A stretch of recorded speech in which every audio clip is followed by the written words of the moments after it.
Pinga Fogo com Sidney Fernandes.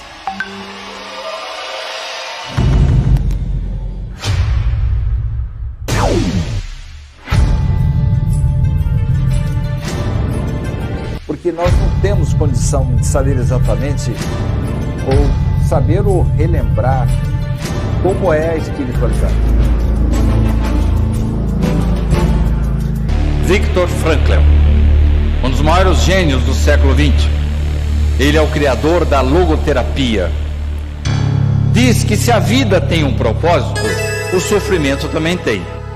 A felicidade é um subproduto da rendição pessoal a outro ser. A partir do momento que eu me dedico ao próximo, a uma causa, que eu passo a ajudar o semelhante, procuro fazer este mundo um pouco melhor, naturalmente a felicidade me alcança. Pinga Fogo com Sidney Fernandes. Pinga Fogo com Sidney Fernandes. Uma ótima tarde para você que já nos acompanha aqui pela sua TV SEAC, Rádio SEAC, pelo YouTube, pelo Facebook, por todas as plataformas que são aí possíveis chegarmos até você com mais uma edição do Pinga Fogo. E para isso que estamos aqui com você, para que você a partir de agora já vá preparando as suas perguntas, já vá preparando os seus questionamentos para mais uma edição do Pinga Fogo, que eu já chamo e cumprimento Sidney Fernandes. Boa tarde. Olá, Théo Oliveira, Reginaldo Viana, Sérgio Totti, Jonatas Santos na retaguarda e a todos vocês que prestigiam e nos acompanham no Pinga Fogo da sexta-feira. Também conosco aqui, né, presente já, né, além do que o Sérgio Totti também está lá acompanhando, né, mas conosco aqui nos estúdios, Théo Oliveira. Boa tarde, Théo. Boa tarde, Reginaldo, boa tarde, Sidney, boa tarde, Sérgio, e boa tarde a você que está aí do outro lado e vai nos acompanhar em mais um Pinga Fogo nessa sexta-feira. Hoje, dia 5, né? Dia 5 de junho de 2020, Reginaldo. Perfeitamente. Para que a gente comece em boas sintonias, com as ações boas, né, e tenhamos bons fluidos na tarde de hoje, eu chamo o Théo mais uma vez para que ele possa estar iniciando com uma prece, como é de costume, para que a gente esteja em sintonia de um bom trabalho, Théo. Boa tarde mais uma vez a todos vocês. Gostaríamos de pedir a Deus, a Jesus, aos bons espíritos, que mais uma vez pudessem estar mais próximos de nós, estar junto conosco, em mais uma tarde de aprendizado, em mais uma tarde de reflexão, em mais uma tarde onde nós procuramos, pelo menos nessas próximas 2 horas, vibrar bem melhor, vibrar mais forte, pensar no bem, com um pouco mais de intensidade, claro, buscar sempre as outras pessoas com aquele sentimento fraterno, com aquele sentimento de caridade, com aquele sentimento de amor. A gente muitas vezes não se cansa, né? A gente tem que acabar falando que estamos passando por um momento meio complicado, mas é nesse momento que a gente olha para dentro, para o nosso interior, é que a gente procura fazer uma reforma íntima e que a gente vê que ainda tem bondade em muitas das pessoas de todos os lugares do mundo, que o amor está sempre aí, basta que ele seja ali afagado, basta que ele seja despertado para que ele possa fazer verdadeiros milagres. E o mundo, como muitos dizem, não está perdido. Tem muita coisa a ser feita, é claro, mas se aquele pouquinho de amor for despertado, for passado de mão em mão, com certeza nós vamos ainda, quem sabe nessa nossa atual encarnação, viver um pouquinho desse grande amor que vai envolver todo mundo. Possamos não viver esse amor em sua plenitude, mas muitas outras pessoas, pelo que nós estamos fazendo agora, com certeza vão viver em um mundo muito melhor que o nosso.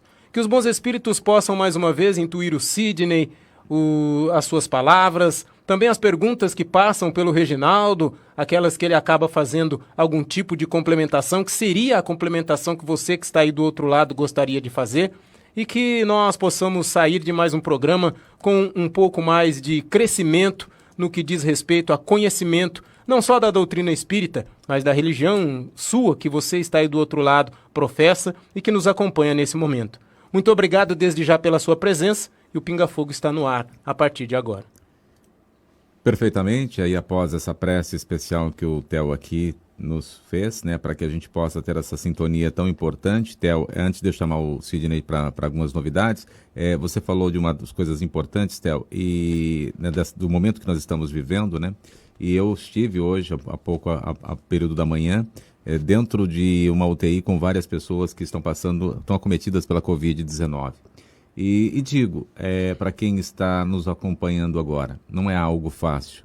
Olha, você observar as pessoas que estão ali e da forma que elas estão, não é algo fácil de você dar para fazer uma análise muito grande sobre as nossas vidas, sobre o que a gente tem para que possa passar para o outro. Então, entenda, nós estamos vivendo um momento muito difícil. Imagine para famílias daqueles que estão ali, que não podem nem chegar próximo, né? Dizem que quando as pessoas estão ali no coma, a família visitando ajuda, tem uma certa relação, e neste momento essas pessoas não podem nem se aproximar. Então, eu acho que assim, vamos nos preservar. Se você tem amor, aquilo que você tem, a sua família, a sua vida, vamos nos preservar, porque não é fácil. Só quem vê aquilo que as pessoas como estão, sentem na pele, né? Quem não está sentindo é muito difícil. E saber também, né, Reginaldo, não só você que não é assim um médico, mas que faz parte ali daquele dia a dia, se sente com as mãos atadas. Exatamente. Os próprios médicos se sentem assim porque é uma situação em que eles ainda não podem fazer muita coisa. Depende dos aparelhos, depende do corpo da pessoa, depende da situação da pessoa, né? Então, essa situação de mãos atadas que deixa a gente até mais preocupado e pede que as pessoas tenham muito mais cautela para não chegar nessa situação, né? Perfeitamente. Sidney? Eu entendo que esse seu testemunho é muito providencial, Reginaldo. A gente só começa a dar valor e importância às recomendações das autoridades sanitárias só quando sente mesmo isso muito de perto. Então, foi muito bom o seu depoimento e nos inspira, né, Theo, para que nas nossas orações a gente continue fazendo a nossa vibração positiva em favor dessas pessoas que estão passando por esse problema. Com certeza. Aliás, Theo, é bom se destacar que no nosso jornal Momento Espírita deste mês estão ali os contatos das pessoas que estão à disposição aqui no SEAC para as vibrações à distância, as chamadas irradiações. E enquanto o SEAC não volta, e não é recomendável que neste momento ele retorne às atividades presenciais, estamos à disposição aí para as pessoas que queiram pedir vibrações, solicitar orações. Eu não tenho aqui os dados agora. Se você, durante o programa, conseguir aí mais algum dado, acho que tem no jornal, tem no jornal Momento Espírita desse mês, mas eu já vou adiantando que o telefone fixo nosso, 14-3366-3232, está à disposição, e a nossa amiga Patrícia, ela está encarregada de fazer a triagem e a distribuição de pedidos de vibrações, de mensagens de irradiações à distância. Então, foi uma boa lembrança sua, viu, Reginaldo? Pois bem, vamos às questões, né, do programa de hoje, iniciando as questões importantes para que você possa responder, né, Sidney? Aí já tem a primeira pergunta. Hoje eu vou pegar a primeira pergunta que vem aí de fora, né? Já tinham questionado a semana passada, mas acho que a gente não deve ter encontrado, mas ela já chega aqui para que você possa responder. É a pergunta da Carmen. Ela diz aqui, ó: sonhei com meu pai que desencarnou há 11 anos. Eu tinha chegado em uma casa que não conhecia e lá vi minha irmã que me mostrava meu pai deitado numa casa. Aí eu olhei para ele e perguntei para minha irmã por que ela estava ali e se ele estava morto. Aí ela me chamava com as mãos para que eu me aproximar dele. Me dizia coisas que não lembro e o que era. Só que tinha medo de me aproximar, pois para mim ele estava morto. Aí cheguei perto dele e me agarrou forte e não me soltava. No final, acordei cansada de lutar com ele e chorando. Por que será esse sonho? Éramos muito próximos. Acho que sinto muito a falta dele. Não estive no enterro dele, pois morava fora do Brasil. Será por isso, Sidney? Sabe, a gente mistura muito as coisas quando entra em estado de vigília. E enquanto a gente está sonhando, a gente sabe os nomes, sabe o local, tudo que está acontecendo. Quando volta para o corpo, a gente esquece muita coisa e mistura demais com os nossos pensamentos.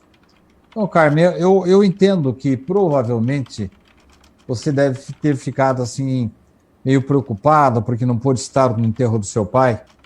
Mas eu mesmo não fui ao enterro do Richard Simonetti. Eu sabia que lá ia ter uma oportunidade de a gente falar e eu preferi não ir até lá para poder, em casa, com calma, fazer as minhas orações por ele. E então, nessa história de sonhos, Carmen, a gente mistura as coisas demais. Eu acho que você tem que ficar com o conteúdo, com, vamos dizer assim, o que se pode denominar de mensagem que o sonho lhe passa. Eu entendo que você teve um encontro, no retorno para o seu corpo você misturou um pouco as coisas, mas o que importa é que você teve essa oportunidade de reencontro. E esse cansaço que você se referiu, é muito comum que a pessoa, quando passa por uma emoção forte, inclusive Kardec até não recomenda que as pessoas que estão sob uma intensa emoção, ou mesmo fragilizadas por alguma doença, algum problema, que participe de reuniões mediúnicas. Porque há realmente esse consumo de energia, viu, Carmen?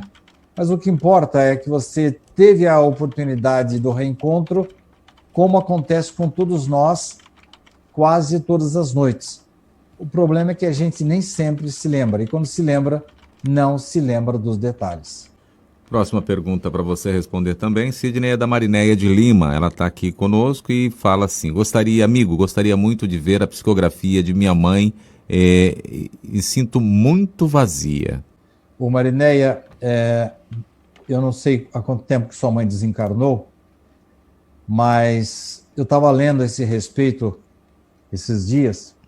Eu até anotei uma observação que eu encontrei em O Livro dos Médiuns, especificamente sobre esse assunto.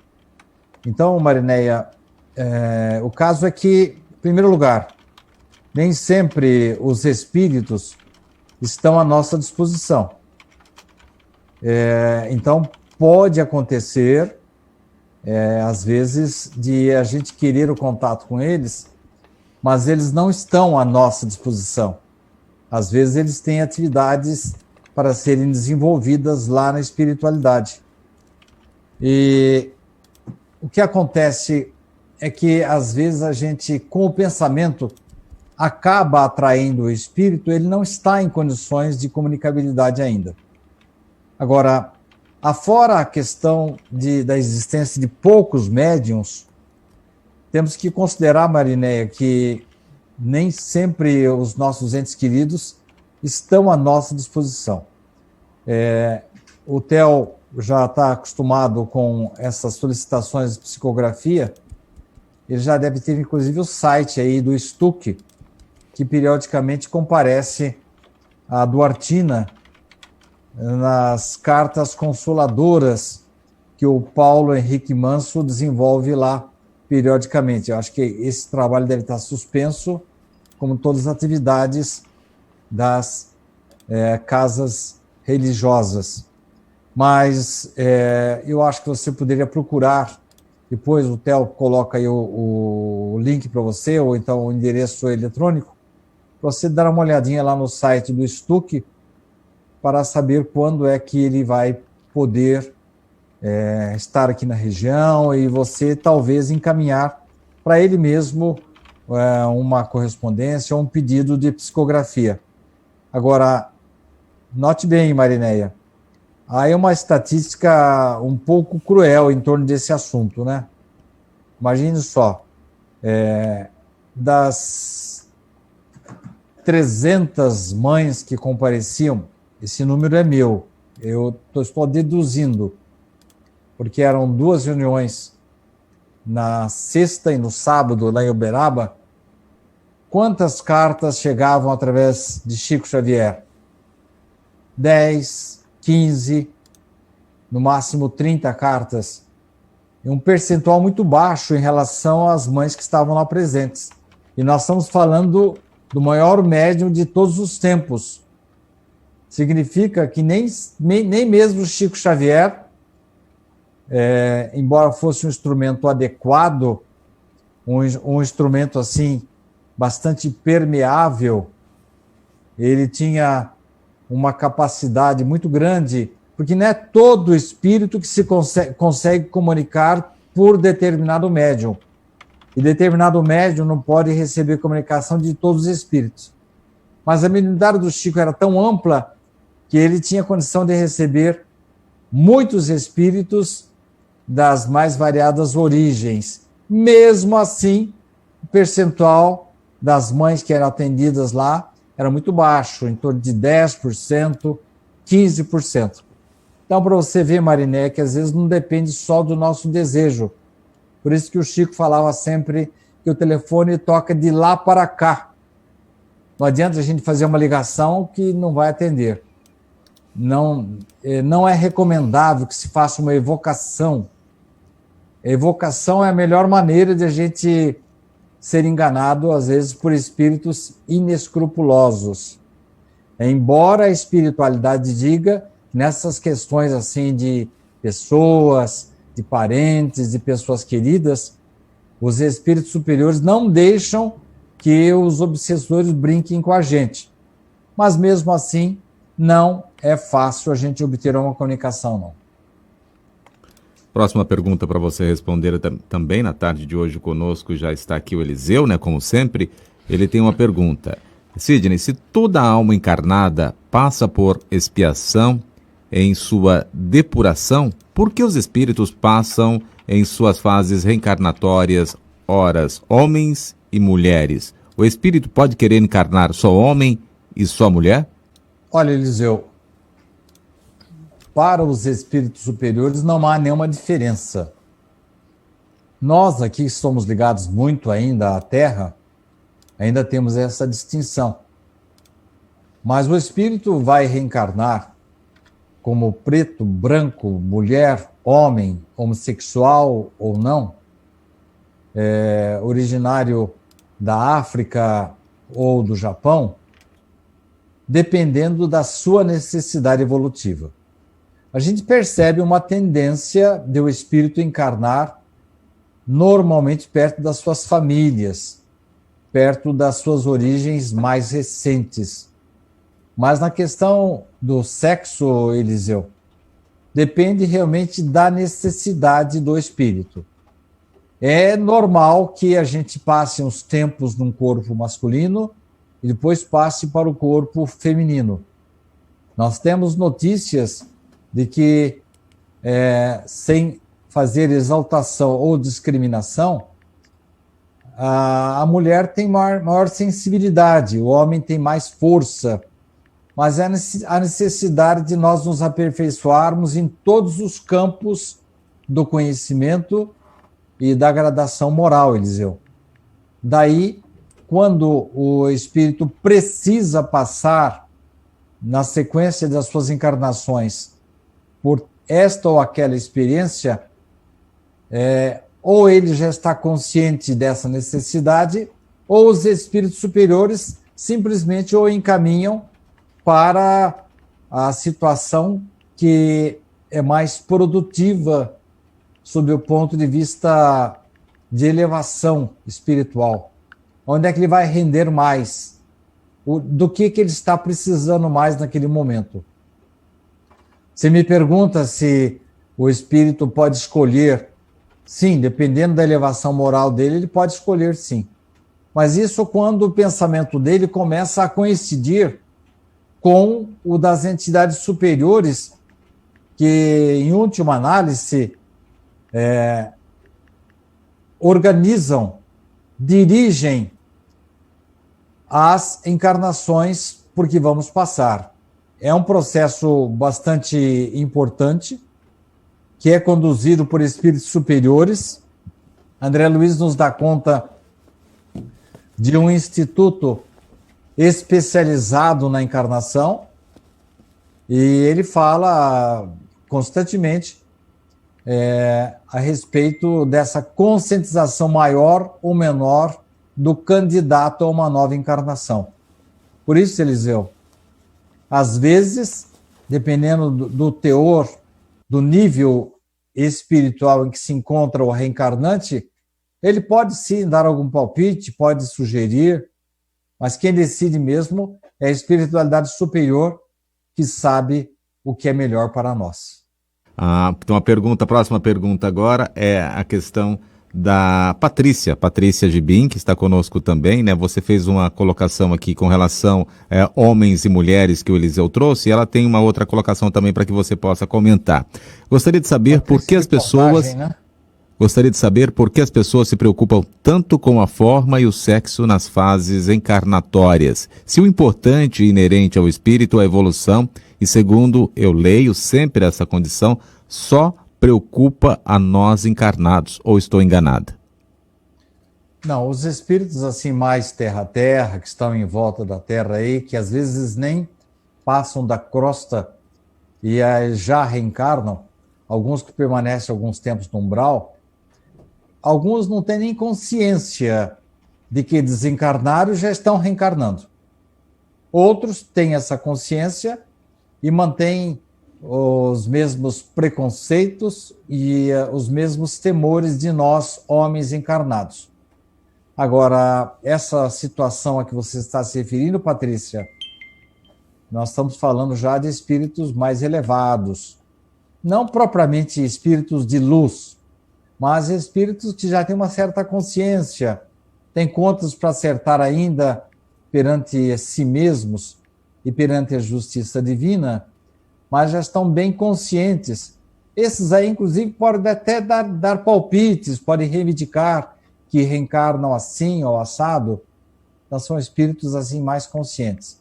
Eu concordo com você que quando o espírito tem mesmo a elevação, tem consciência das suas reais necessidades, esses temores, concordo, Patrícia, esses temores são infundados. Próxima pergunta também para você fazer um comentário foi com relação ao que nós abrimos o programa de hoje, né? Abrimos o programa falando sobre a Covid-19. Tem um comentário aqui da Luzia que diz assim, dentro do comentário sobre o hospital, infelizmente nas ruas de hoje encontra-se muitos sem máscaras, coisa simples de usar, e alguns que a têm e usam aí abaixo do queixo. Seria cultura, displicência com a própria vida, não respeitar o próximo ou que estão tentando se cuidar? Qual é o seu comentário, Sidney Fernandes? Bom, o pessoal lá dos Estados Unidos, que teoricamente teria um desenvolvimento tecnológico superior ao nosso, mas nem sempre a tecnologia, a ciência é acompanhada pela moral. E o que você está falando agora, Luzia, é de ética, é de preocupação com o próximo. Porque, embora a máscara nos proteja, ela protege mais o próximo. Então, eu entendo, concordo com você, que seja falta de consciência mesmo. Agora, teve um repórter que um dia desses fez o seguinte comentário, Luzia, agora referindo-me mais às pessoas que ficam ou não em suas casas. O repórter disse assim, olha, para a pessoa ficar em casa nessa pandemia, obedecendo à quarentena, ela precisa de duas coisas, dinheiro e consciência. Pessoas que já estão, vamos dizer, com o burro na sombra, né? E não precisam sair aí para montar sua banquinha, para vender as suas coisas, elas podem ficar em casa. Mas há alguns que estão nessa situação e não ficam, porque falta consciência, falta ética. E há aqueles que têm ética, têm consciência de que devem ficar em suas casas, e isso não depende do nível social da pessoa, porque eu vejo muita gente pobre, de classe social inferior aí, mas que tem perfeita consciência, cuida bem dos filhos, cuida bem da casa, porque pobreza não é sinônimo de falta de higiene, falta de cuidado. Tenho muitas casas de pessoas desprovidas aí de recursos, mas muito conscientes. Mas, às vezes, a pessoa precisa sair para vender as suas coisas, tem que ir ao banco lá buscar o dinheirinho dele. Então, não é fácil, né? Aqui em Bauru mesmo, quando o nosso comércio foi aberto na segunda-feira, parecia que nós estávamos no Natal, né? Em que as pessoas saem das suas casas para fazer compras, quando as autoridades estão recomendando: fiquem em suas casas, tomem cuidado, porque senão nós poderemos ter um retrocesso aí nas nossas liberações. Então, Luzia, como disse um outro repórter ontem ainda, às vezes para nós, falta um pouco de vergonha na cara mesmo, né? Próxima pergunta para você responder também aqui conosco na tarde de hoje. Vão chegando aí sempre pessoas, né? Mas dessa vem aqui do nosso amigo que está participando diretamente, não só nos auxiliando no programa de hoje, o Sérgio.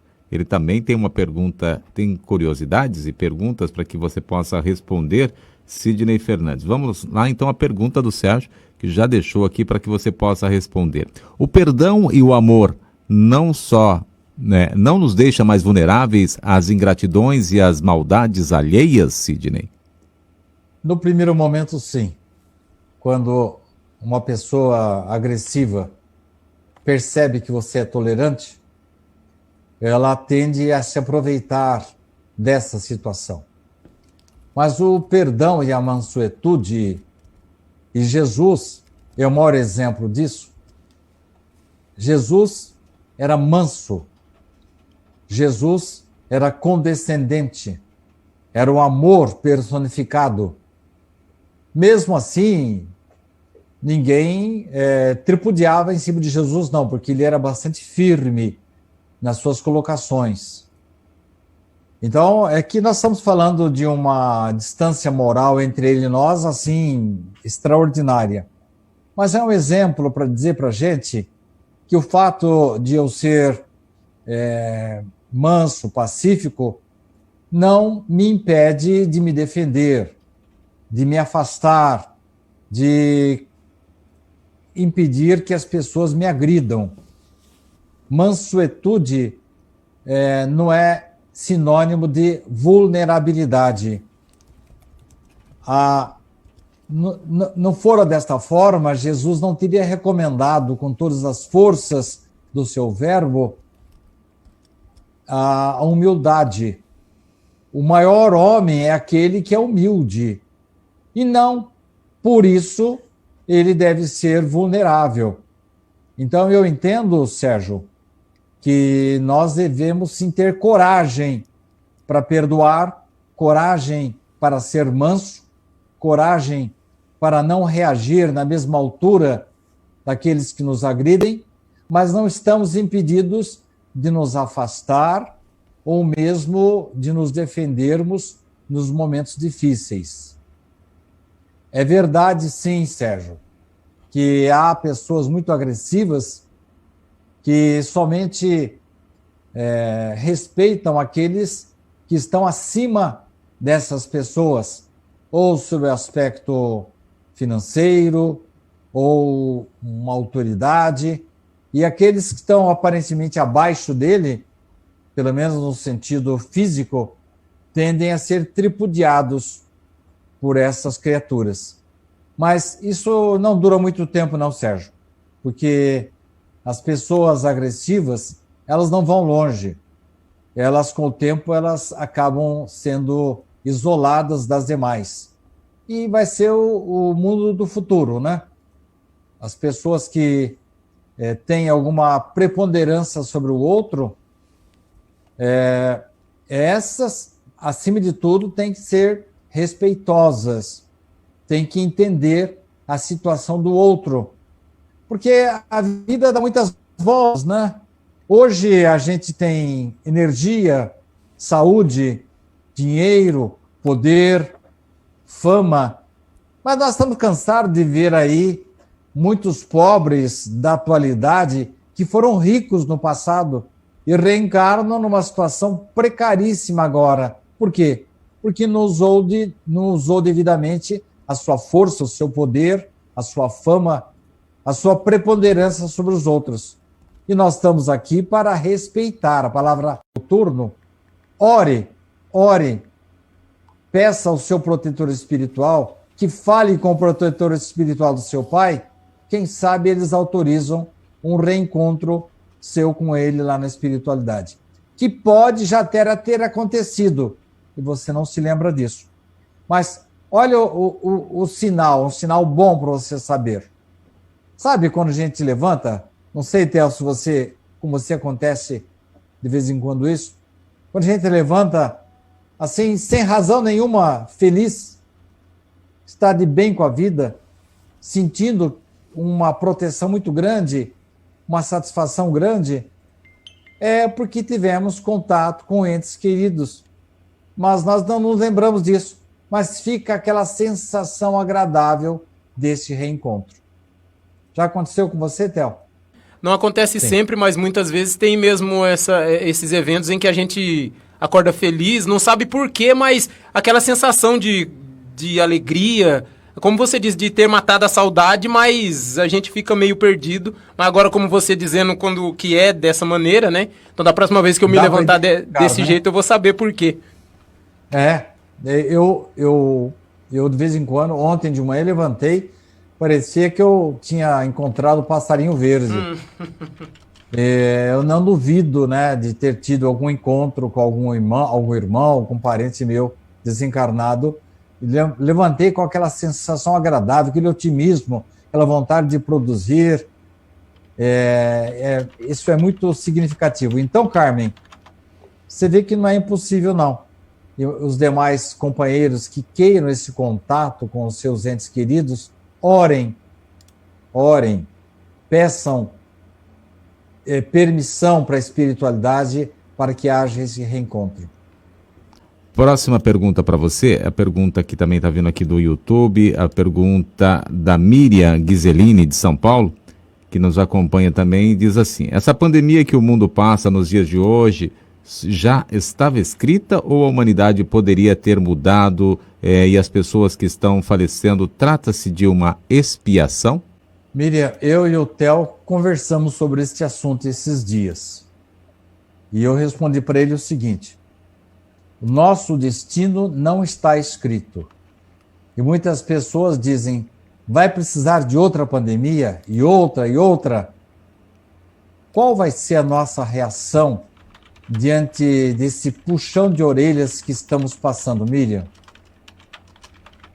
Então, essa história de dizer está escrito, é destino, isso é bobagem, Miriam. Cada evento, cada situação por que passamos, depende daquilo que nós semeamos. Você já notou que há um percentual muito grande de pessoas que são expostas ao vírus, depois fazem até os testes e encontram anticorpos no corpo dela, ela nem sentiu. Pois bem, são pessoas que não teriam que passar por essa situação. Mas como que é feita essa escolha? Aí vemos novamente aquela questão das manchinhas pretas do nosso perispírito. Dependendo das manchas que temos em nosso corpo perispiritual, e entenda-se que essas manchas são provocadas por desvarios de vidas anteriores, más sementes que nós plantamos no passado. Então, muitos de nós temos aí manchas pretas enormes. Não significa necessariamente que eu vá passar por uma situação, um acidente aéreo, ou vou contrair um vírus, ou vou contrair um câncer. Não, eu tenho predisposição. Mas se de repente eu começo a melhorar de comportamento, se eu me torno uma pessoa mais afável, mais compreensiva, se eu começo a pensar mais no meu próximo, respeito mais o meu semelhante, olha, essas manchas pretas que eram enormes, que estavam me colocando em grau alto de vulnerabilidade, ou para o vírus, ou para um acidente, ou para uma bala perdida, elas vão diminuindo. Como diz o Theo, a gente arranja um solvente. Há 2 tipos de solventes, né, Theo?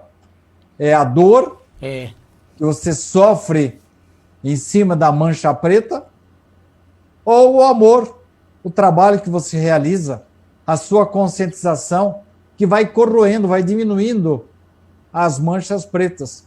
Então não dá para a gente saber, viu, Miriam,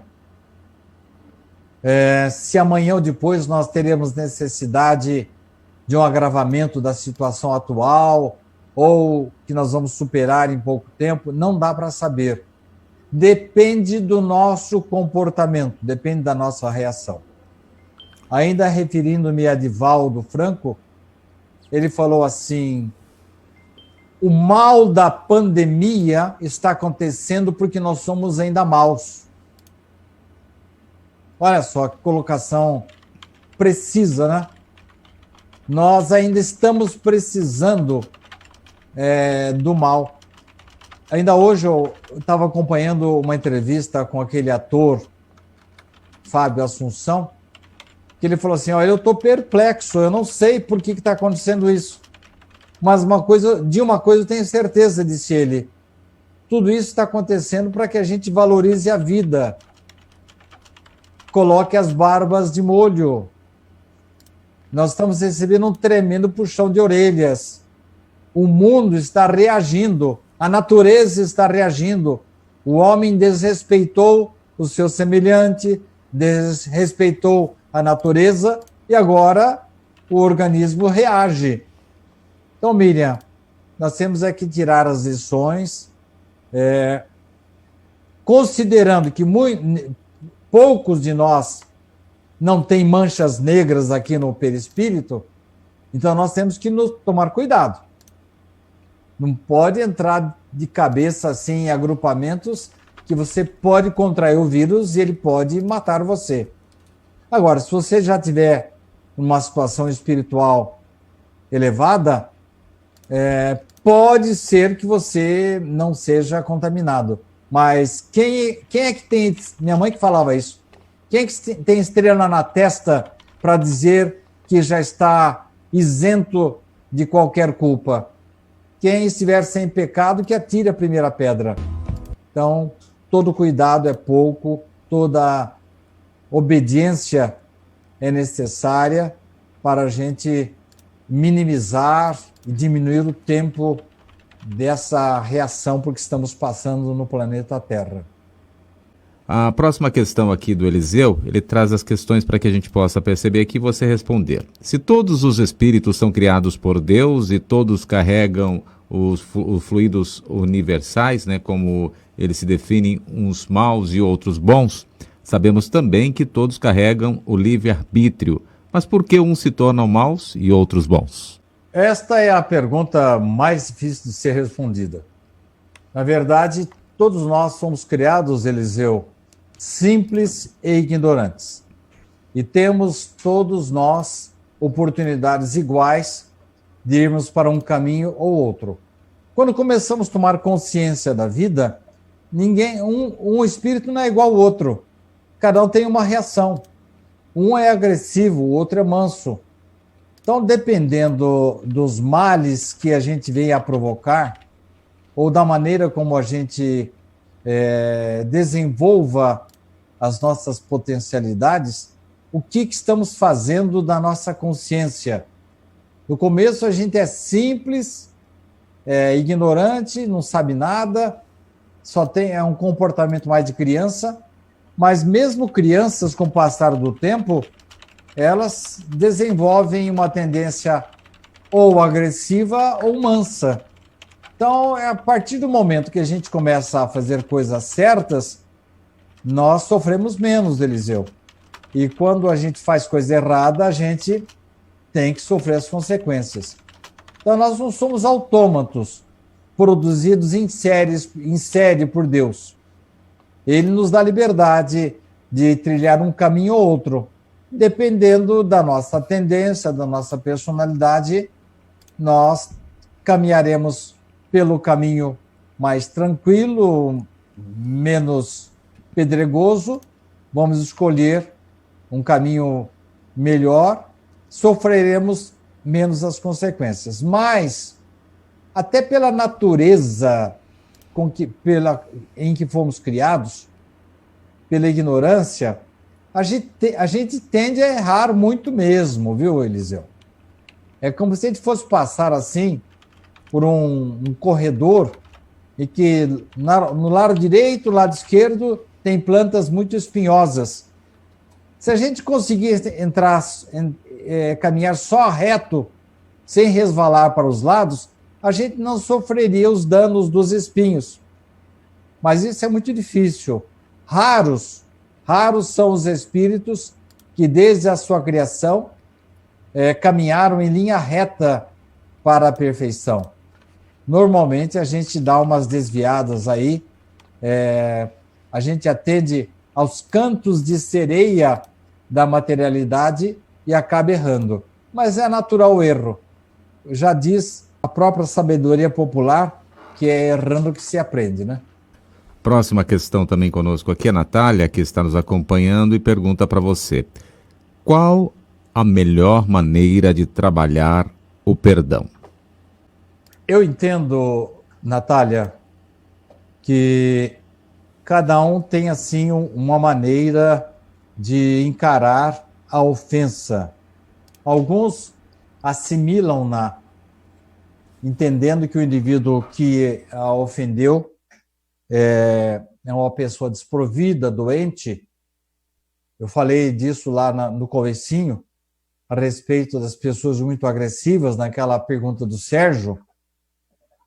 Eu entendo que a melhor maneira de a gente poder encarar o perdão é você entender que quem agride está doente. Ele está distante das leis divinas. Não é doente do corpo, é doente da alma. E quando a gente vê que a pessoa está doente, quando uma criança está doente em casa, com febre, ela chora muito, resmunga, ela dá mais trabalho, não é isso? É assim que devemos encarar as pessoas que nos agridem, que às vezes querem nos perseguir. É bem verdade, Natália, que às vezes a gente dá motivo mesmo para que a pessoa nos faça até algum mal, que ela reaja negativamente. A gente acaba cutucando a onça com vara curta. Normalmente, Natália, num processo assim de agressão, de agressor e vítima, os dois estão errados. Porque um está agredindo o outro porque se sentiu ofendido. E esse que ofendeu está reagindo à ofensa do outro. Então, normalmente, os dois estão errados. Então, é preciso que a gente entenda que nós estamos num estágio ainda de muita agressividade. Nós achamos que devemos nos vingar sempre. Qualquer pessoa que nos mande uma carta ou uma palavra não muito bem colocada, a gente já quer o mal da pessoa. Então, é característica própria ainda do nosso momento em que nós nos encontramos, do estágio evolutivo em que encontramos, Natália.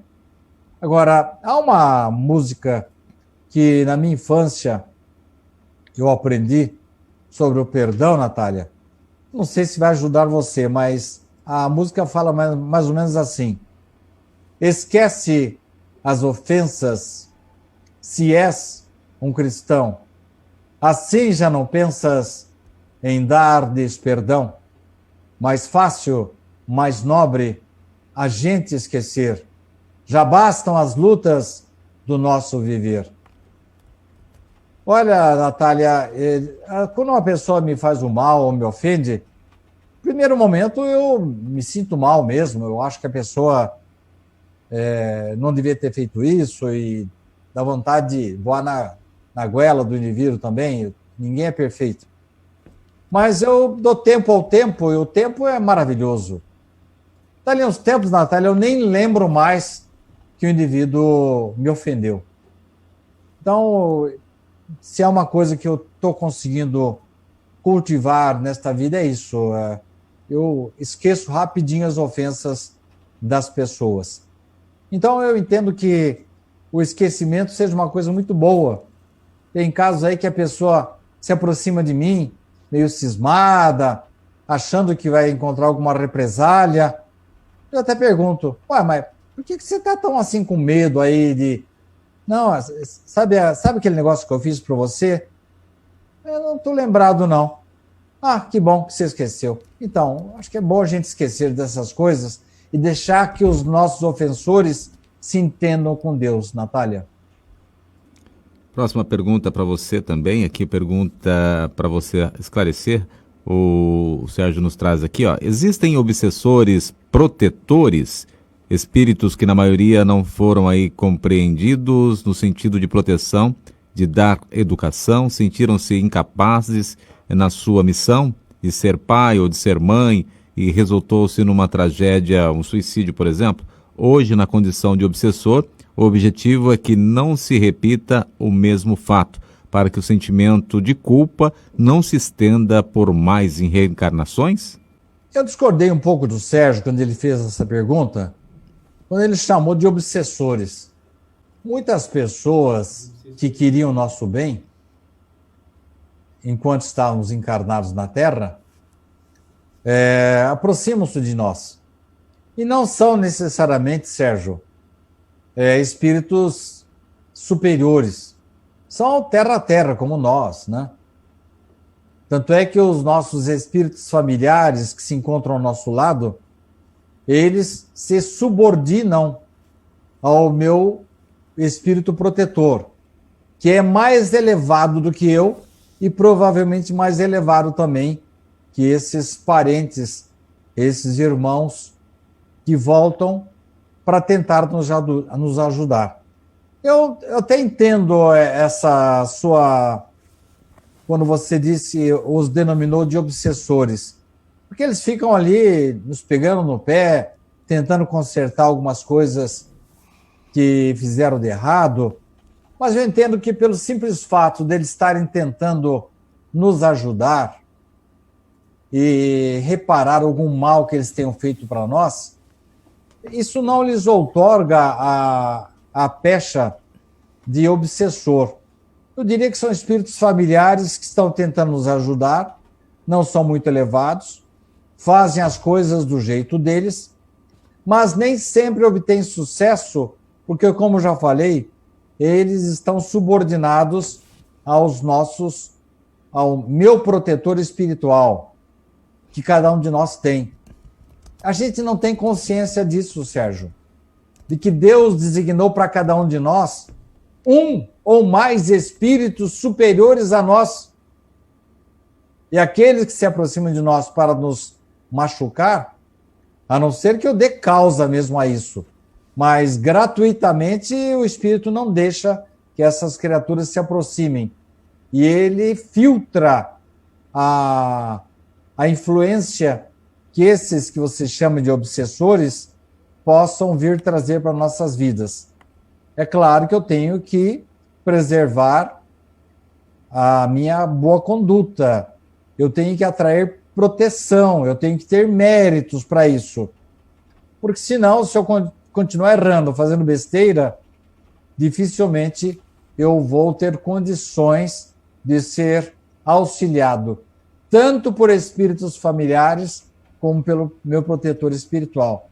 A gente tem, a cada dia que passa, a gente tem que realmente preservar o nosso mérito. Foi o que eu falei para a Miriam lá atrás.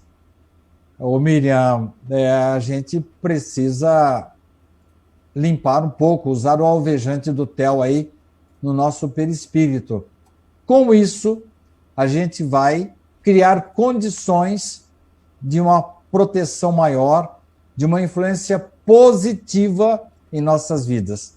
Agora, se a gente continua dando murro em ponta de faca, continua maltratando com preconceitos, perseguindo pessoas que estão abaixo de nós, se nós continuamos mentindo, guardando mágoa, ressentimento, alimentando ódio, Aí, Sérgio, não tem protetor espiritual, não tem espírito familiar que possa nos ajudar, não. Nós estamos criando uma cama de 7 varas, um leito de espinhos. Nós temos que fugir desse mau comportamento. Vamos lembrar do que Divaldo falou. Se a pandemia é um mal, é porque nós somos maus ainda. Então nós temos que nos tornar bons, ainda que por interesse no primeiro momento, para a gente adquirir proteção. A Cláudia, que está conosco também, boa tarde para você. Cláudia, ela pergunta aqui, Sidney. Ela primeiro cumprimenta a todos, Theo, eu e você, e diz assim: se você já disse, Sidney, que não existe maldição hereditária. E como entender, então, a situação que se repete por 3 ou mais gerações? Cláudia, é que eu já falei isso no programa de hoje. A gente tem uma tendência de se agrupar, normalmente, nos grupos familiares. Então, é natural que eu vá encontrar no meu grupo familiar atual alguns familiares com quem eu convivi no passado. Então, aquele que foi meu pai pode ser meu irmão, aquele que foi meu irmão pode ser meu filho, aquela que foi minha avó lá atrás pode ser a minha neta agora. E, normalmente, quando a gente participa de um grupo familiar, Cláudia, a gente tende a absolver aqueles que erram na mesma casa. Vou dar um exemplo assim, bem atual. Naquele abuso de autoridade que houve lá nos Estados Unidos, em que o policial com o joelho acabou cometendo um assassinato contra aquele negro, ontem mais 3 policiais foram denunciados pela promotoria dos Estados Unidos. Mas não foi só um que machucou, que matou o negro que estava imobilizado? Só que eles não fizeram nada. Eles consentiram, eles colaboraram, eles participaram do evento. Então, Cláudia, não é maldição, não. É que a gente está reencontrando pessoas que erraram junto com a gente, ou nos alimentaram no erro, ou não impediram que nós errássemos. Então é natural que de vez em quando a gente reencontre esses mesmos companheiros de erro na mesma casa, no mesmo lar, na mesma família. Então não é maldição, não. É que nós juntos provocamos as mesmas causas cujos efeitos agora nos alcançam, Cláudia. Próxima pergunta para você responder também para nós que estamos aqui aprendendo, estudando. Você vai fazendo suas perguntas, o Sidney vai respondendo. A Marinéia de Lima pergunta para você. Minha filha namora um rapaz viúvo há 4 anos. Ele tem 2 filhos. Já estão juntos e vai fazer 2 anos. Os meninos são muito apegados comigo, a mim, né? São muito apegados a mim e me chamam até de vó. Sonhei com a falecida mãe deles, me abraçando e agradecendo. Algo que eu não a conhecia, e me agradecendo pelo fato do que eu faço bem para os meninos. Pode comentar? Comento sim, e com muito prazer, viu, Marinéia? Tem um caso que eu costumo citar muito nas minhas palestras, do livro Entre a Terra e o Céu, de André Luiz. Uma mãe desencarnada, por sinal, ela era até obsessora da atual esposa do seu marido. O marido dela casou de novo, e ela estava até obsidiando essa menina, essa jovenzinha, e essa jovem, inclusive, faz uma oração pedindo ajuda da mãe, mas a mãe estava numa situação muito difícil. A mãe estava ali na casa dela, obsidiando a madrasta, né? Pois bem, lá na frente, Marinéia, o filho dela, Júlio, que precisava de uma mãe aqui na Terra, e ela tem que engolir o seu orgulho, tem que voltar à Terra, e diante daquela que ela obsidiava, lembra-se da madrasta que ela obsidiava? Ela tem que se ajoelhar e pedir para a madrasta assim, pelo amor de Deus, receba o meu filho de volta. E ela se sensibiliza e permite a reencarnação do filho da sua ex-obsessora na sua casa. Então, Marinéia, eu não duvido não que a mãe dessas duas crianças tenha encontrado com você aí numa excursão durante o seu sono e ela pode ter chegado para você, Marinéia, por favor, cuide dos meus 2 filhos. E você atendeu à solicitação dela. Eu não sou adivinho, não conheço o seu caso direito, mas pode ser que esteja acontecendo isso, Marinéia.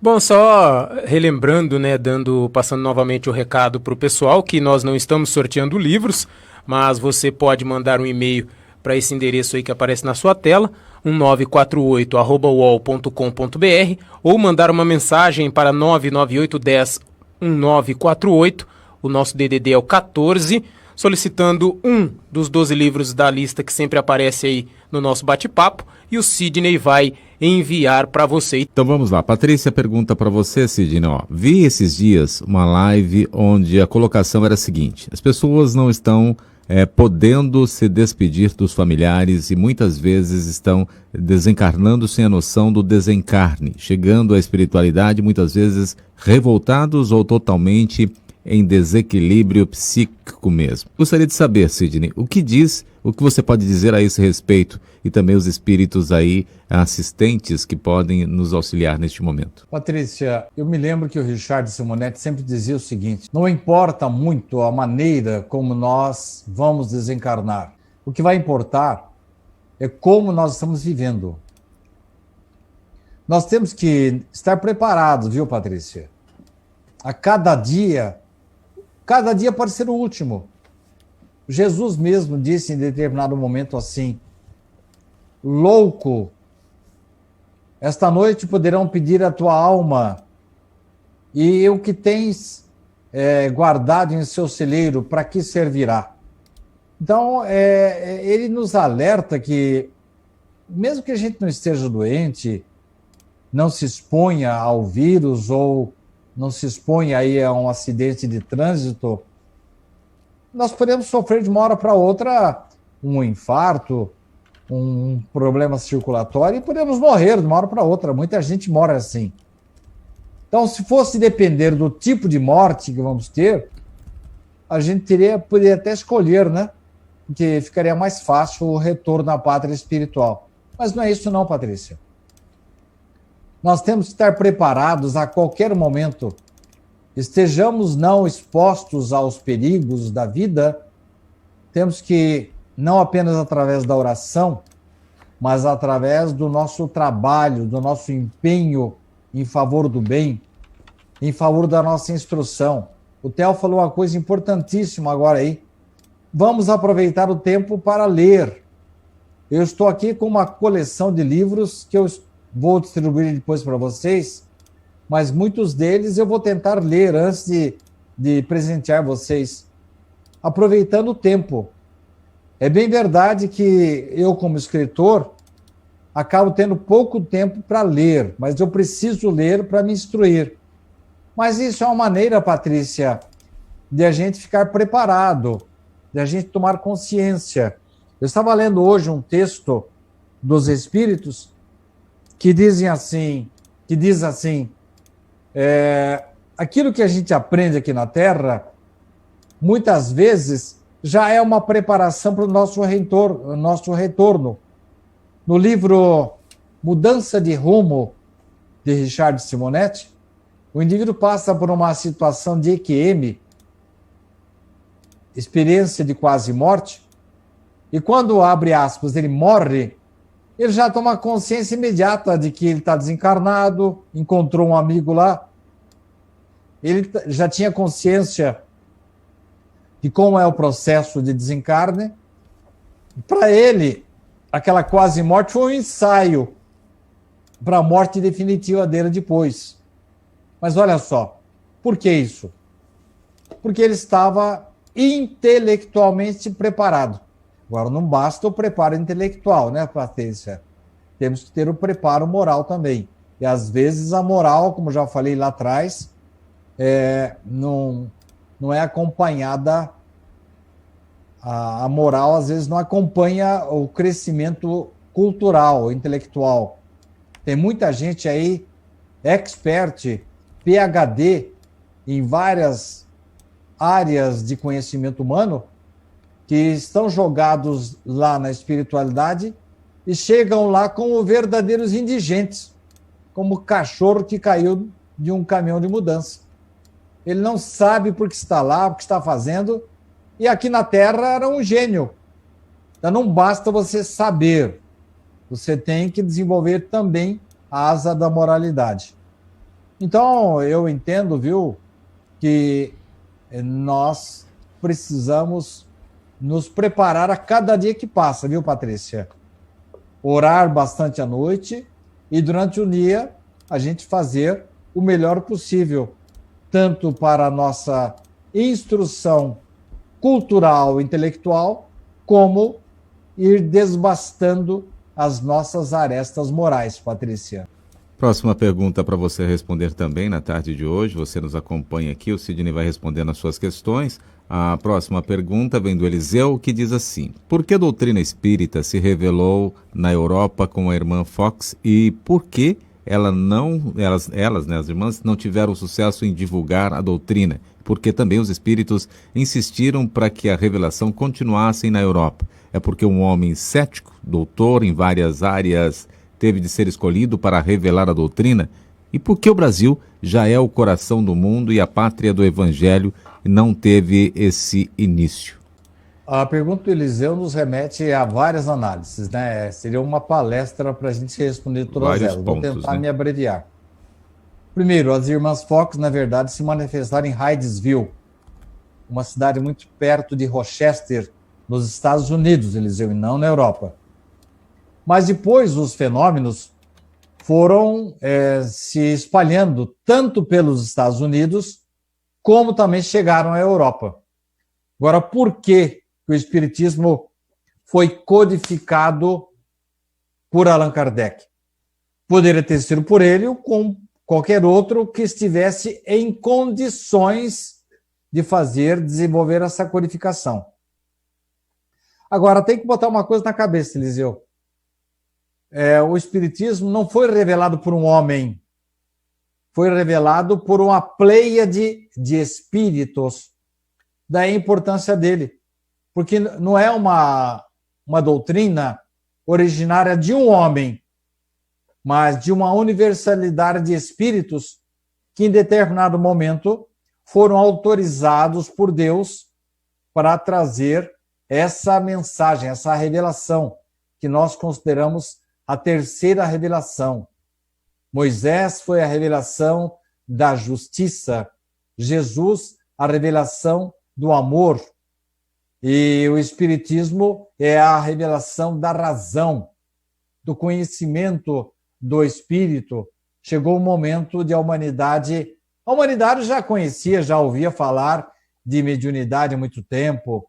Os espíritos se manifestam desde que o homem adquiriu a razão, mas somente através lucubrações dos estudos que Allan Kardec desenvolveu é que nós tomamos consciência exata do porquê que ocorriam certos fenômenos. Agora, Eliseu, eu fiz um artigo esses dias, o Theo até publicou para mim aí, e o Sérgio também. Allan Kardec tomou contato com os espíritos, os fenômenos espíritas, em 1855. Ele nasceu em 1804. Então, ele tinha em torno de 50 anos. Ora, se você for pegar a vida de Allan Kardec antes de ser Kardec, isto é, quando ele era ainda o professor Rivaio, você vai perceber em vários artigos dele, em vários livros dele, já a marca do educador, do homem nobre, do homem preocupado com a humanidade. E então ele já teve a sua preparação desde que ele começou em 1814, quando ele, com 10 anos de idade, foi estudar em Yverdon, na Suíça, com o professor Pestalozzi. Ele teve já uma educação calcada no amor, na preocupação com a humanidade. Então, o Espiritismo precisaria de alguém do quilate dele, que foi preparado antes de codificar o Espiritismo e até antes mesmo da sua reencarnação, Eliseu. Para você ter uma ideia, Napoleão Bonaparte participou de uma reunião lá na espiritualidade e se comprometeu a facilitar a vida de Kardec quando ele fosse codificar a doutrina espírita. Os espíritos estavam preparando Kardec lá na espiritualidade. A gente sabe que Napoleão acabou não cumprindo esse compromisso porque ele se empolgou com o poder, porque ele quis dominar o mundo, né? Fez muito bem para a França, mas deixou que a sua atividade positiva acabasse sendo comprometida pela tendência que ele teve de querer dominar o mundo. Mas a sua pergunta vai mais além. Então, irmãs Fox era um fenômeno nos Estados Unidos. Allan Kardec, devidamente preparado, pôde codificar a doutrina espírita na França. E por que o Brasil não recebeu essa incumbência? Porque não basta você ser bom, você tem que ter conhecimento também. Já falei na pergunta anterior, nós temos que desenvolver as duas asas. E Allan Kardec revelou-se essa pessoa ideal. O professor Rivaio, que depois assumiu o pseudônimo de Allan Kardec, ele estava adrede preparado para fazer a codificação. Brasil é o coração do mundo, pátria do Evangelho? Por enquanto não é, viu, Eliseu? Por enquanto é só uma promessa.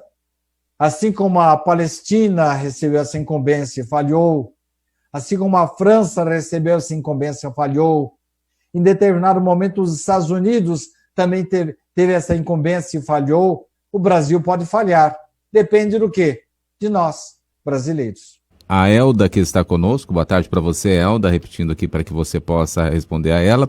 Ela diz aqui: Sidney, criei meu neto porque minha filha foi mãe cedo e não o quis. O tempo passou, hoje ele tem 20 anos. Com 15 foi morar com o avô e tentou suicídio 3 vezes. Odeia a mãe, que é minha filha, e ela o odeia. Ele odeia o pai também. E eu estou no fundo do poço, me sinto culpada. Ele tem o vício do álcool e está bebendo desde ontem. Por favor, o que faço? Porque me sinto tão culpada. Estou em Guarulhos e ele no interior com o avô, meu ex-marido, que também tem o vício do álcool.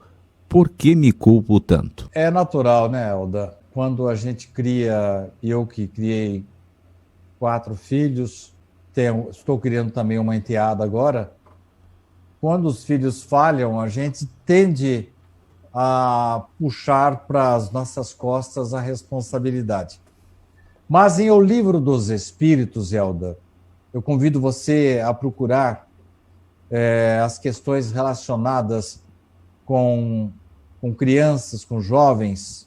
Há exatamente essa questão.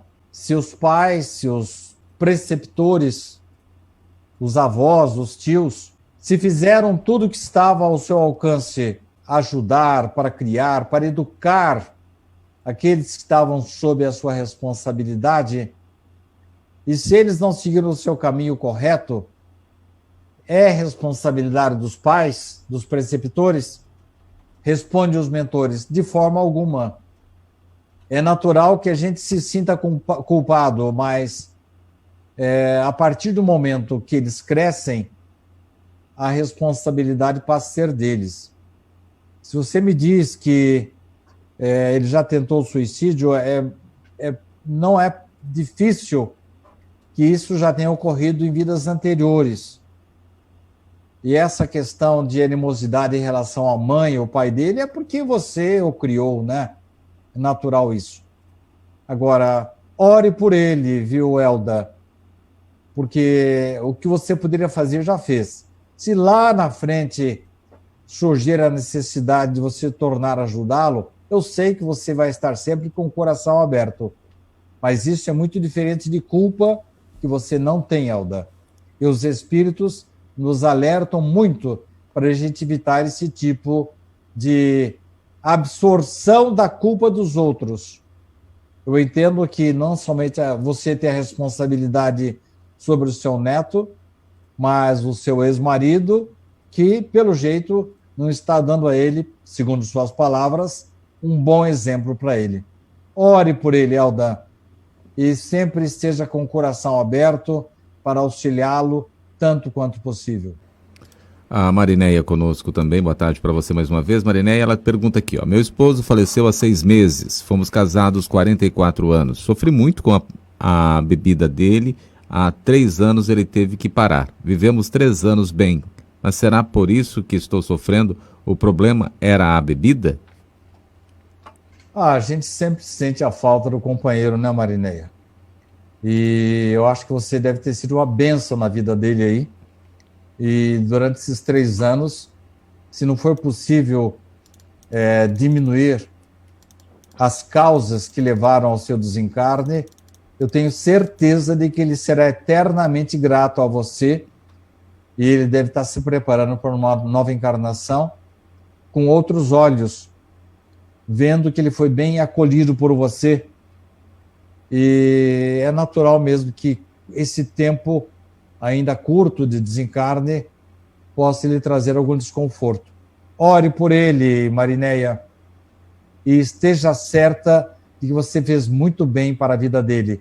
Não fez bem só para a vida de encarnado, fez bem para a vida verdadeira dele lá na espiritualidade. Eu tenho certeza de que agora ele está avaliando melhor a sua futura encarnação. A Cristina Forlim, Sidney, sua palestra no Facebook, segunda-feira, foi sobre buscar o primeiro reino de Deus. Quando você era gerente do banco, você conseguiu cuidar 50% do lado material e 50% do lado espiritual? Ô, Cristina, obrigado pela lembrança, os bons tempos que eu fazia no Banco do Brasil.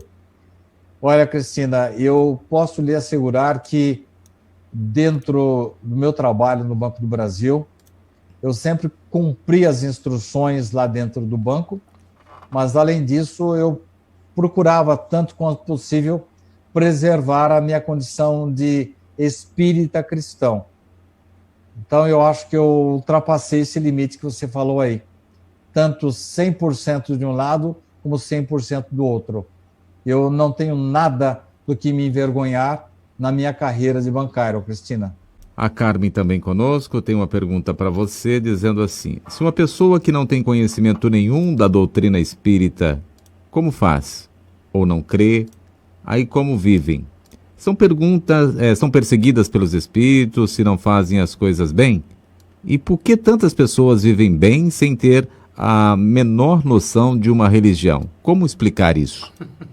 Porque a religião não é indispensável, Carmen. Quando eu estava lendo escrevi um artigo ontem sobre essa questão, Emmanuel fala sobre esse preparo que devemos ter em relação à vida. Ele não fala em religião, ele fala em espiritualização.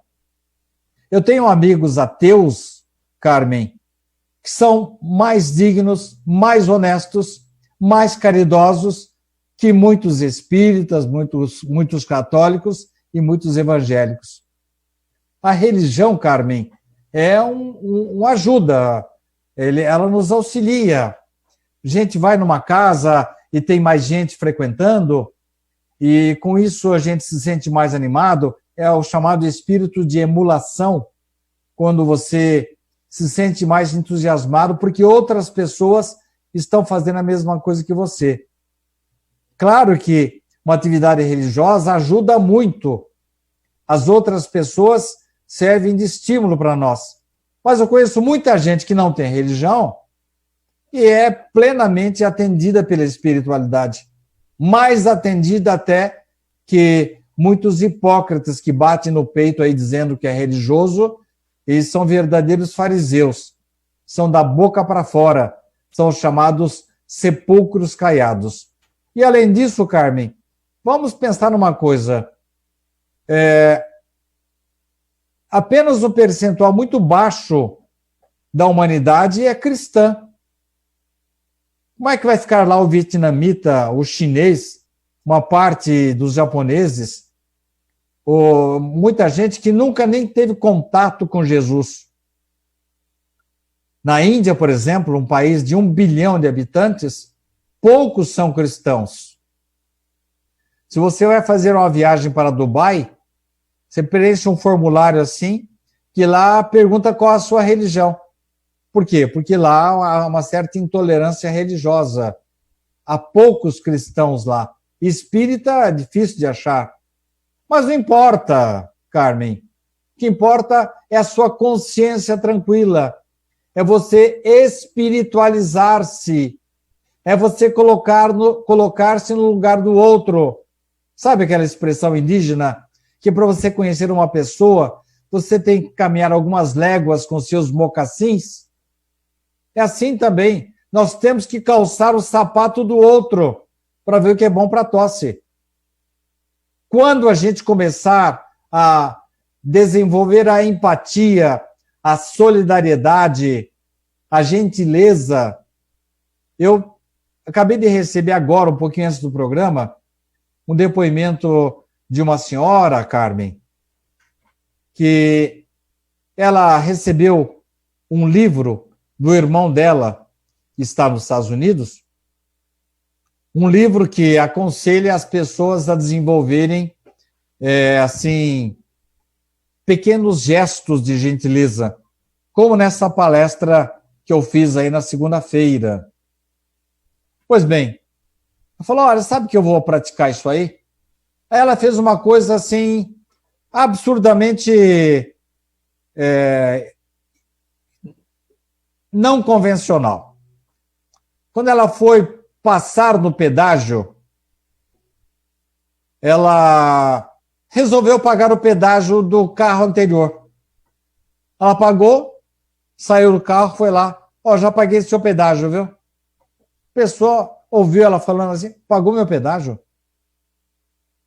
E ele não falou nada, ficou assim, petrificado. Quilômetros adiante, este senhor, para quem ela pagou o pedágio, ele deu sinal de luz, agradeceu a ela e pediu o celular dela. E ela deu. Dias mais tarde, esse senhor, para quem ela havia pago o pedágio, falou, olha, fulana, você sabe que eu fui seguir seu exemplo? Eu estava num pedágio e paguei o pedágio de uma Kombi que estava atrás de mim. Eu desci do carro, como você fez comigo, e fui falar para ele assim, ó, amigo, paguei seu pedágio, viu? O cara começou a chorar. Era um rapaz que estava vindo da Bahia, com a esposa, havia deixado na Bahia 5 filhos, com os parentes, e veio para tentar a vida no estado de São Paulo. E esse senhor ficou assim perplexo, quando o cara estava chorando na frente dele, falou, nós estamos orando, pedindo que Deus nos ajude. E o Senhor nos ajudou. Eu acho que as nossas orações estão sendo ouvidas. Aí, conversa vai, conversa bem. Ele perguntou para aquele baiano que está vindo de Kombi, o que o senhor faz? Eu sou mestre de obras. Bom, para resumir a conversa, gente, este senhor encaixou, deu um emprego para esse mestre de obras e ele pôde trazer toda a sua família da Bahia. Olha aí, Carmen, não foi um gesto religioso, Foi um gesto de espiritualidade. Não importa a religião. Né? Não se perguntou para o baiano se ele era umbandista, se ele era espírita, católico, corintiano, palmeirense, nada. Ele simplesmente ajudou o baiano. Ajudou pagando pedágio e ajudou dando um emprego para ele. Então, Carmen, ninguém, por não ser espírita, vai ser perseguido por espírito nenhum, não. O que vai importar mesmo é o que nós temos aqui dentro, ó, a nossa espiritualização, Carmen. Eu vi uma notícia outro dia na internet, eu queria trazer ela para o Sidney, essa pergunta, para ele colocar sobre a visão espírita. Embora que ele já tenha falado tanto disso, mesmo no tempo que o Richard participava, também já tocou no assunto. Eu gostaria que você falasse, Sidney, porque eu vi uma notícia de um jogador de futebol, acredito que em um time da Turquia. Ele tinha um filho de 5 anos e ele matou o bebê no hospital. O bebê estava internado, estava com suspeita de Covid, mas não foi esse o motivo. Ele disse que ele matou o bebê, matou o filho dele, porque ele não gostava do filho dele, ele não gostava do bebê. Então ele asfixiou o bebê com um travesseiro e levou o bebê a óbito. E depois falou que foi um outro processo, mas ele acabou se entregando. Como a doutrina espírita explica uma situação dessa, Sidney? Bom, a gente tem que apenas deduzir, né, Theo? Sei.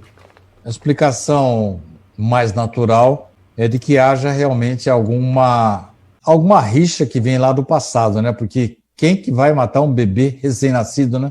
A não ser que tenha realmente algum desentendimento que venha de vidas anteriores, né? Allan Kardec costuma dizer nas suas obras que nós temos que procurar nos nossos gestos, nos nossos atos, as causas que nós demos, temos que procurar as causas nesta vida. Que ação que nós provocamos para provocar essa reação. E se não encontrarmos a causa nesta vida, temos que procurar em outra. Eu entendo, Theo, que pessoas muito egoístas, egocêntricas. Estou escrevendo agora um artigo que você me sugeriu, Theo.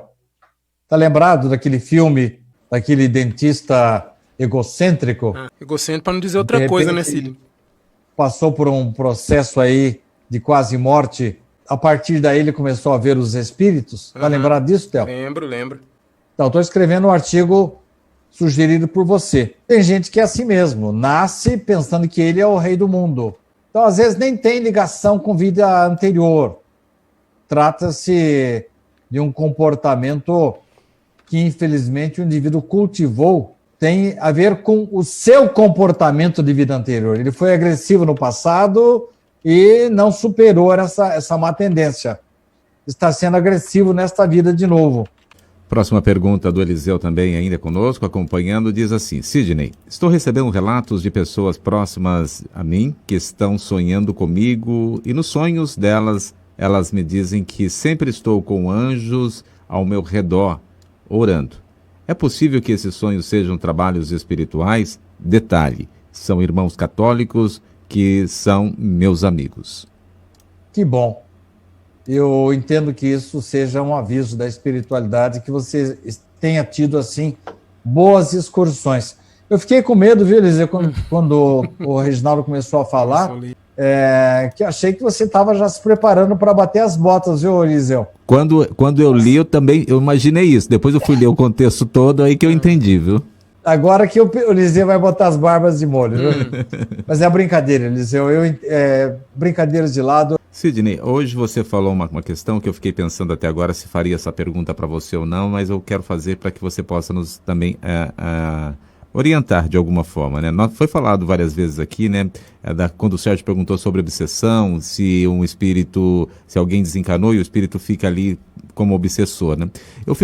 Eu fiquei pensando em fazer essa questão para você. Se alguém está conosco, tentando nos auxiliar, uma mãe ou um pai que está acompanhando conosco aqui o nosso desenvolvimento, e ela percebe como encarnada, ela não tem condições de nos auxiliar, é possível que possa desencarnar e nos auxiliar na espiritualidade? É possível que essa mãe ou alguém que esteja conosco, não conseguindo aqui, encarnada, nos auxiliar, nos ajudar, ela desencarnar e nos auxiliar na espiritualidade?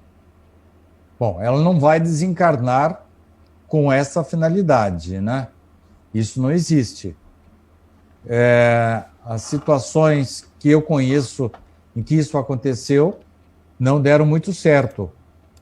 Não sei se você está lembrado, Reginaldo, de um caso de uma mãe lá da França.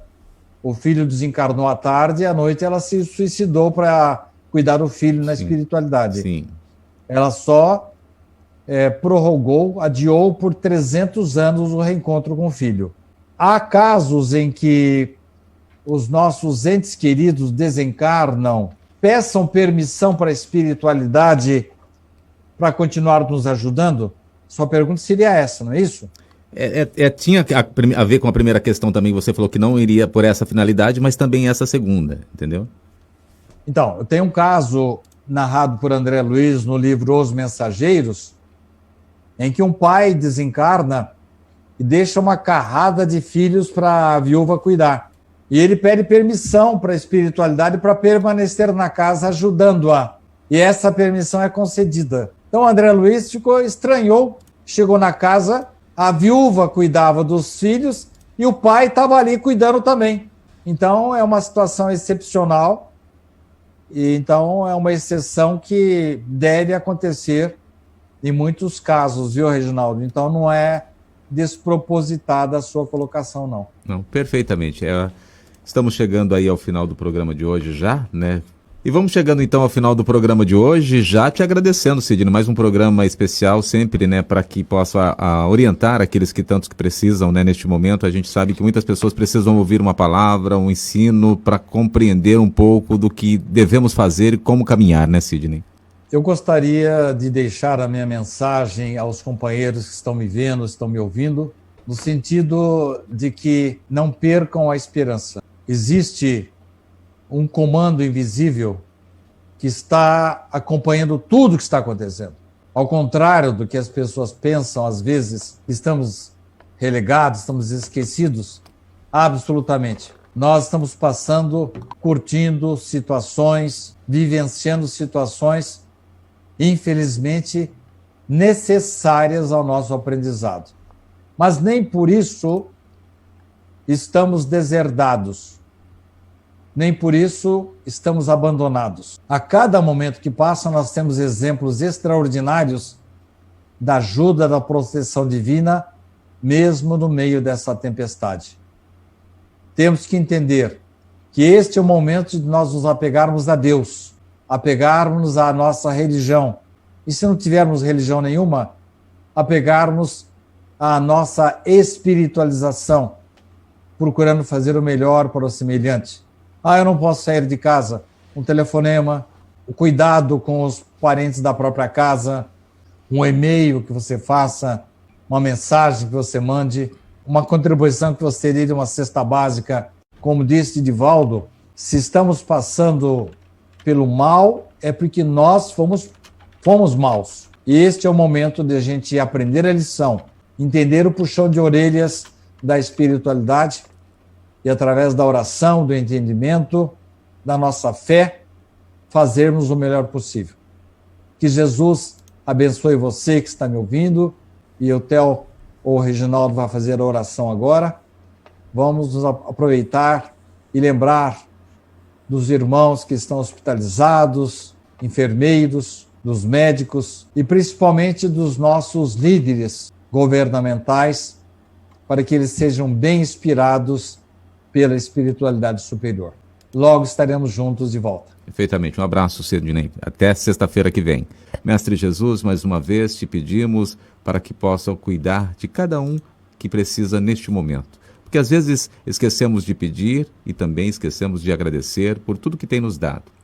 Pelo momento que temos aqui nos ofertado para aprender, né, e caminhar e melhorar cada dia mais, pois se estamos aqui, temos muito que melhorar, temos muito que aprender, nada é por acaso, né, como já viemos aprendendo, né, a vida não dá saltos, como o Sidney sempre nos coloca aqui, né, a gente tem que passar por várias etapas porque temos que aprender e melhorar com essas etapas que estamos a passar, seja neste momento agora que estamos vivendo desta pandemia, seja outras ações que teremos que passar, que o Senhor venha nos orientar.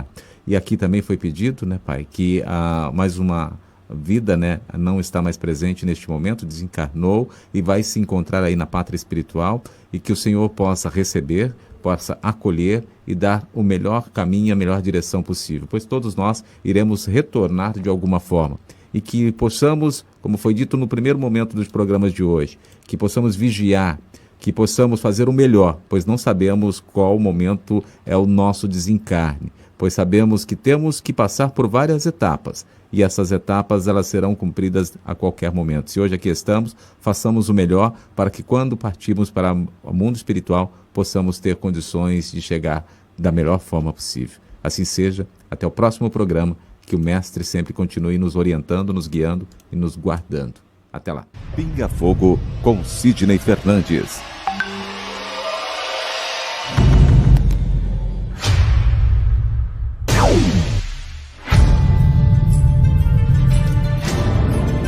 Porque nós não temos condição de saber exatamente ou saber ou relembrar como é a espiritualidade. Viktor Frankl, um dos maiores gênios do século XX. Ele é o criador da logoterapia. Diz que se a vida tem um propósito, o sofrimento também tem. A felicidade é um subproduto da rendição pessoal a outro ser. A partir do momento que eu me dedico ao próximo, a uma causa, que eu passo a ajudar o semelhante, procuro fazer este mundo um pouco melhor, naturalmente a felicidade me alcança. Pinga Fogo com Sidney Fernandes. Pinga Fogo com Sidney Fernandes.